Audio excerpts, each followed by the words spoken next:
حضور نے کیا کہا؟ ان کھجوروں کو اس پورے ڈھیر کے اوپر پھیلا دو، اللہ کی نگاہ میں یہ اس پورے ڈھیر سے زیادہ بھاری ہے۔ اللہ کا کمپیوٹر بہت بڑا ہے، بہت بڑا ہے، بہت بڑا ہے۔ آپ نے یہ مولوی پروفیشن کریٹ کیوں کیا ہے؟ اسلام میں کوئی مولوی پروفیشن نہیں ہے۔ ایک سوال محمد شمیم صاحب کا ہے، وہ کہتے ہیں کہ دلیل دی جاتی ہے کہ ہر نفس جو کرتا ہے وہ پہلے سے طے شدہ ہے، پھر ہم اچھے اور برے عمل و فعل کیسے کریں یا کرتے ہیں؟ یہ بڑا پیچیدہ مسئلہ ہے قدر کا۔ تقدیر کا جو تصور ہمارے ذہنوں میں ہے وہ صحیح نہیں ہے۔ قدر کہتے ہیں اندازے کو، ایویلویٹ کرنا، کسی چیز کی قدر و قیمت کا اندازہ کرنا۔ اللہ نے ہر جاندار کے لیے ایک اندازہ مقرر کر دیا۔ مثلا چھوٹی سی چڑیا ہے اور وہ ہوا میں اڑتی پھر رہی ہے، انسان ہوا میں نہیں اڑ سکتا۔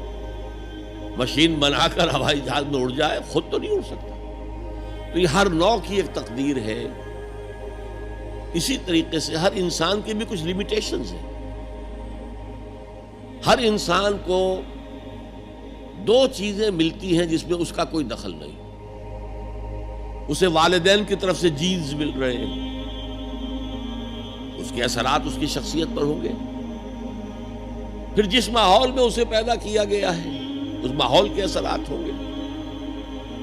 ان دونوں سے مل کر شاکلہ بنتا ہے۔ قرآن مجید نے شاکلہ کہا ہے۔ شاکلہ کہتے ہیں پیٹرن کو۔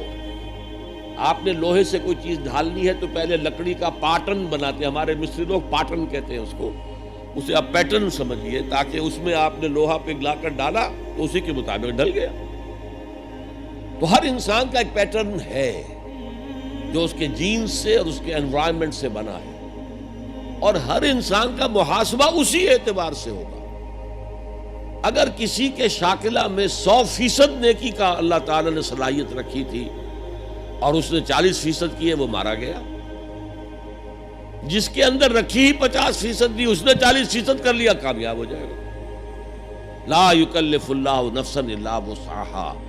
Every individual will be judged according to what was given to him by Allah subhanahu wa ta'ala۔ لیکن تقدیر کا مطلب یہ نہیں ہے that we are bound to do something.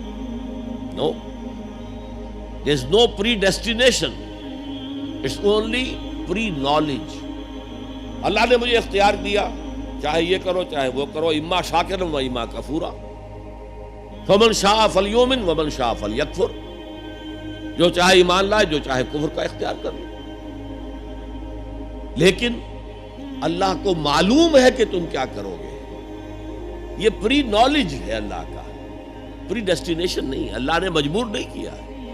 ہاں، وہ لمیٹیشن جو آپ کی شخصیت کے اندر ہے وہ اپنی جگہ ہے، لیکن نیکی اور بدی، خیر اور شر، حق و باطل کا چوائس آپ کو دیا ہے، اما شاکرا و اما کفورا۔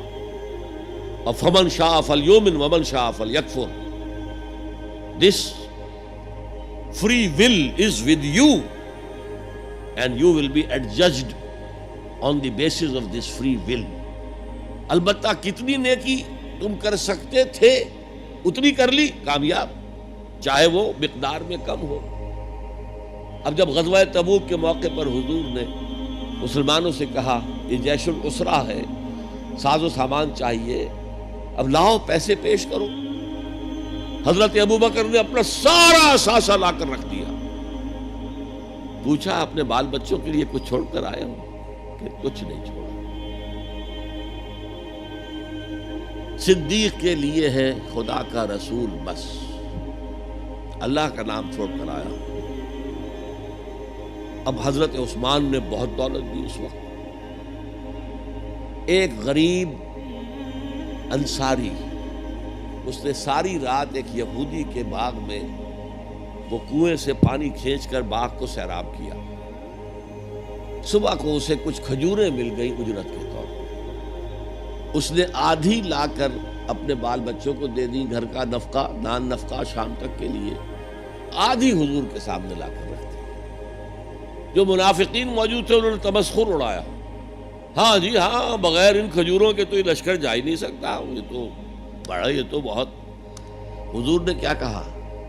ان کھجوروں کو اس پورے ڈھیر کے اوپر پھیلا دو. اللہ کی نگاہ میں یہ اس پورے ڈھیر سے زیادہ بھاری ہے. تو آپ جو کچھ کر سکتے ہیں کیجئے.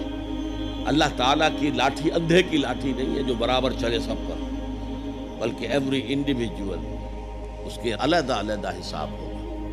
اللہ کا کمپیوٹر بہت بڑا ہے، بہت بڑا ہے، بہت بڑا ہے. وہ ہر ایک کی قدر و قیمت کا تعین کر لے گا. اگلا سوال، آپ نے کہا تھا جس نے قرآن کو جھٹلایا وہ عنقریب خسارے میں ہے. تو قرآن اور حدیث کی کتابیں ہونے کے باوجود بھی ہمارے علماء مسجدوں میں، گھروں میں اور درسوں میں قرآن کی باتیں چھوڑ کر بزرگوں اور اماموں کی کتابیں کثرت سے پڑھتے اور پڑھاتے ہیں. کیا ہمارے علماء یہ نہیں جانتے کہ قرآن ہی بخشش کا ذریعہ ہے اور قرآن میں ہی سب فضائل اور مسائل ہیں؟ پھر وہ ایسا کیوں کرتے ہیں؟ تسلی بخش جواب دیں.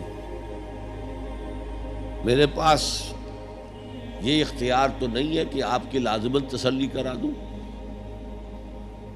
البتہ میں عرض کرتا ہوں، علماء کرام کو برا بھلا کہنے کی بجائے اپنے گریبانوں میں جھانکیے. آپ خود کیوں نہیں پڑھتے دین کو؟ آپ نے ڈاکٹری پڑھی، آپ نے انجینئرنگ پڑھی، آپ نے MBA کیا، آپ نے کمپیوٹر سائنس کے اندر MSc کیا. آپ کیوں نہیں پڑھتے؟ آپ نے یہ مولوی پروفیشن کریٹ کیوں کیا ہے؟ اسلام میں کوئی مولوی پروفیشن نہیں ہے. اسلام میں نہ پاپائیت ہے نہ برہمنیت ہے. ہر مسلمان کو اس قابل ہونا چاہیے کہ نماز پڑھائے. ہر مسلمان کو اس قابل ہونا چاہیے اپنی بیٹی کا نکاح خود پڑھائے. ہر مسلمان کو اس قابل ہونا چاہیے کہ اپنے باپ کا جنازہ خود پڑھائے.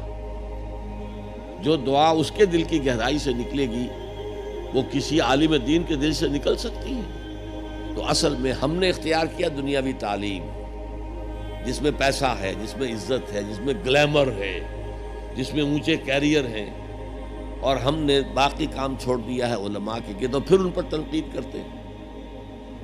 لہذا اپنے گریبانوں میں جھانکیے. پانی ہمارے اندر بڑھتا ہے.